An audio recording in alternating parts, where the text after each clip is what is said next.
Zach with Web3 Reviews. Thank you for being with us. Today it is Thursday, July 24th, and we're going to be talking about the crypto market. Let's go. Remember that none of this is financial advice. We've taken a slight pullback. Flare is down to 2.2 cents. XRP is at $3.16. We're down 5% on the day. But think about this. Just 6 weeks ago, we were at $2, and we were stuck in a range between $2 and $2.60. Think about this. Before that, we were stuck in a range of 50 cents. XRP was just a 50-cent stablecoin. And a lot of people did not get enough tokens, okay? A lot of people weren't playing the game from the last cycle to this cycle. A lot of people didn't hang out for all the sadness and the bad times. And now they're back again, getting texts from people saying, what's happening? Is the market crashing? Are we done? I'm sitting here informing people that no, we are not done. This bull run is not over. This is just a slight pullback. We're sitting at $3.16. On the 1 month, we're up 45%. We were $2.18 30 days ago. So when in doubt, zoom out, man. On the 1 year, we're up 400%. The bull run's not over. You look at the all-time chart, and we're sitting at the all-time high. But this is why sometimes bull runs are actually harder than bear markets. Because in a bear market, you know it's going to suck. And in a bull market, you have expectations about what's going to happen. You've heard that it's going to be this legendary time where your bags are going to pump. And then you're sitting here like, is this it? Is this how much they're going to pump? Is this as far as we're going to go? Dude, this isn't it, okay? We're just taking a pullback. People are taking profits. We have people buying, we have people selling. When we were at 50 cents, people said that this wasn't even possible. XRP's never going back to an all-time high. Market cap. And right now, at the damn near all-time high, XRP has a market cap of $187 billion, which is trivial compared to Bitcoin. We're talking about a market cap of 1/10 that of Bitcoin. But in any sense, market cap is kind of a made-up idea, man. I mean, it's almost like a glass ceiling. You have an idea in your head of how big things can be, and then as the economy grows, your idea pivots. You're like, oh, wait, yeah, it makes sense that Apple could be worth $3 trillion. The glass ceiling gets raised. So now everyone thinks that $3 trillion is the number. Like, oh, Microsoft and Apple, they're both worth $3 trillion. That's the number. Nobody can be bigger than those guys. And even if they are, it won't be by much. No way XRP could hit $100 because market cap. It's like, dude, market cap's fucking bullshit, dude. You're putting constraints on your own brain about what's possible for the economy. The economy's going to grow and grow, dude. Swift is moving $2 quadrillion a year. I mean, my God, man. Did people ever think that would be possible? Now look at it. It's fucking moving $2 quadrillion a year. So I'm here to tell you, keep playing crypto. Keep holding strong, dude. Dollar cost average if you can, man. Buy Flare, dude. Don't buy XRP at the top of its chart. Buy Flare, buy algorand, buy HBar. These are great buys, dude. Buy Songbird, buy QNT. Great buys. Get some other ISO 200 2022 protocol tokens. XRP is at the top of its chart. Even if we go out and touch $10, $13, we're talking about a ×3, a ×4 from here. That's not that exciting to me, man. It's fun to be in crypto. It's fun to be here playing the game.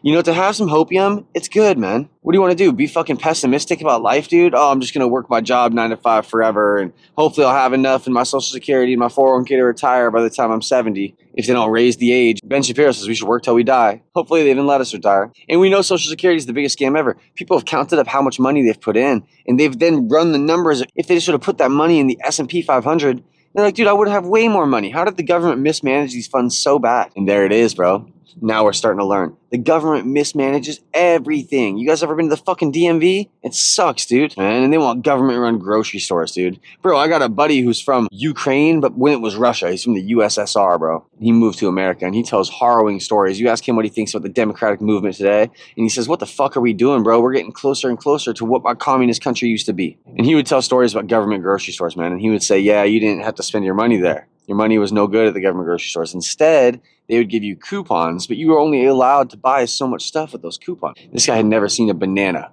before he came to America. He said there wasn't much of these grocery stores. There wasn't much there, man. And he said there was no department stores for clothes either. And so once a year, the Russian government would come around, right? And they would give everyone 2 pairs of underwear and 4 pairs of socks, and everyone would get the exact same gray whitey tighties, gray tube socks. There was no choosing. There was no choice. Your money was no good. The money wasn't worth shit. You had to just accept what the government gave you. Welcome to socialism. Welcome to communism. And of course, John Oliver now, when talking about socialism happening across the world, he sees it not working and he says, that's not socialism, that's mismanagement. It's like, you don't get it, dude. I mean, it's just ridiculous. It's almost like a necessity of becoming somebody who's quote unquote famous is that you have to accept hive brain. Joe Rogan talks about, he thinks that we should have UBI for everyone, and he thinks that that would make the world a better place. And he thinks that we should take from me to give to thee. You don't want to work? That's fine. Zach's working. We'll take from him. He doesn't mind, right? Dude, you get a lot of these people saying shit like this. Honestly, like, is that just a part of their deal, or are they retarded? Is it part of the deal that they have to say this type of shit? They have to back Kamala Harris. They have to say they want socialism. They have to tell us that we shouldn't be allowed to have guns while they get get paraded around by armed security. Dude, a big part of crypto is protecting your bag, dude.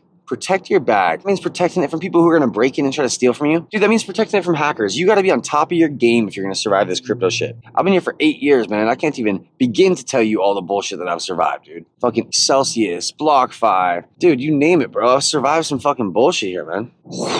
Ledger getting hacked. I've been here through some shit, man. It feels good to say I've made it through some shit. It feels good to be looking at my bag and seeing that the price has gone up. That's why we play. We don't play to fucking see our money go down. I was talking to a buddy and he said he was frustrated because, yeah, he was just throwing $50 at the top movers of the day. That was like his whole game plan back in the day was whenever a top mover was on the board, he would go to CoinMarketCap or Coinbase and said top mover, he would just buy $50 of it. And then he would come back and that $50 would turn to $1. And so after playing this enough times, he decided he was done with that bullshit. And he started taking a little bit of advice from me. I'm unsure how much. I don't think anyone should be taking too much advice from me. All right, I'm just one man. I believe in Xrp and Flr, man. I don't believe in buying celebrity endorsed coins. I don't believe in buying sexual innuendos. I don't believe in buying meme coins that are based off pop culture. All this shit just has no weight to me, dude. Honestly, even if you're a great project but you haven't started, it hasn't begun, you're like, oh yeah, we're going to build this great project. I got such and such lined up to help me. It's like, all right, dude, hit me up when we're closer. Hit me up when the TGE is on the calendar. Hit me up when I can buy the token. I don't want to fucking play this bullshit where it's just a make-believe game. I'd rather play Xrp and Flr, man. I'd rather play the real. And I hope that's what you can take away from this. This game is not over. Dude, in this bull run, probably in the third inning. Probably in the third inning for this bull run. I think we got another 6 to 12 weeks left of fun. I think that we're going to reach out to September and be having fun. I could be wrong, dude. We could go all the way out to Halloween, man, and that would be a lot of fun. All right?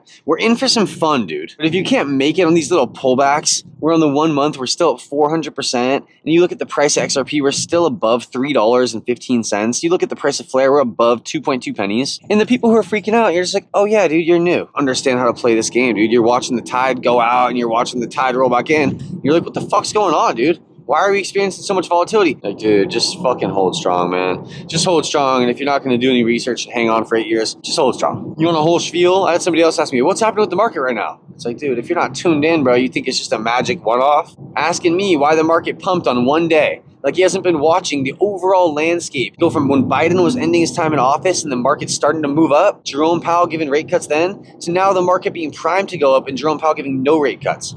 We're all waiting on Jerome Powell to be fired. We're all waiting on the SEC to finally relinquish Ripple and give XRP the stamp of freedom. Give us the stamp of freedom. We've actually heard Trump say that we might just end the national debt with a little pump of a crypto token. What if it's XRP, man? What if it's the Ripple escrow? They take the Ripple escrow and next thing you know, the token price pumps to $1,000 a coin and the USA is no longer in debt. Dude, the number is like $700. If XRP hits $700 and the USA owns 40 billion XRP, the 36 trillion in debt is gone. This is doable, man. And I'm not saying it's going to happen overnight. I'm not saying there's going to be a buyback and XRP is going to get bought out of your hands like gold was in the 1930s. But I'm saying the Ripple's escrow could become a huge part of the plan, dude. And it's fun to talk about, man. I think it's fun to talk about. I think it's a fun future we're walking into, man. A future where digital assets and ownership of these assets is going to put you ahead. You want to get ahead? You're not liking your job? You want to escape the rat race? You better fucking buy enough crypto and store it away so that when it hits your numbers, you can cash out and fucking be done, dude. Be done. You have to put in the time to be done. It's not just magical. You can't just fucking buy it once and it's a scratch-off ticket. You hit the lottery and go. You have to have a plan. What's my exit number?